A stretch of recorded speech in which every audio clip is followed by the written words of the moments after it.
De la sophrologie comme une bouffée d'oxygène, à la maison d'accueil pour femmes, toutes ont derrière elles un parcours de vie chaotique. Ici, elles tentent de se reconstruire. Et elle expire, vous le diffusez dans tout votre corps.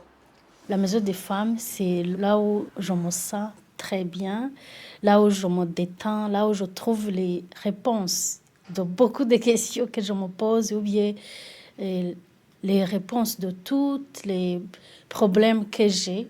Une pause et soufflez. Vu que c'est que pour des femmes, on se sent beaucoup plus en sécurité. C'est une seconde famille et c'est apaisant. C'est vraiment quelque chose, je trouve quand même d'exceptionnel. Créée il y a 3 ans, cette structure accueille des femmes sans papier, sans ressources, bien souvent prises en charge par le 115 et pour qui l'association est la seule porte d'entrée pour parler, se reposer et prendre soin de soi. Le prendre soin de soi, c'est tant le côté physique, psychique, le moral. Donc on a un planning mensuel où on propose différents ateliers pour y trouver effectivement un mieux-être, pour y trouver des droits, les aider à l'accès aux soins.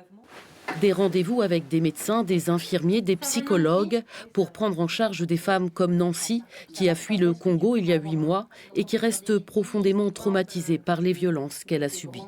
La première fois que j'étais venue ici, j'étais vraiment triste parce que je pensais beaucoup au pays, à beaucoup de choses que j'ai vécues là-bas au pays, des violences et tout. Parce que moi aussi, j'étais violée et je n'arrive pas à dormir. Et je faisais des insomnies. Des fois, j'ai crié pendant la nuit. Et je suis venue ici à la maison de la femme. On m'a accueillie, on m'a montré de l'amour.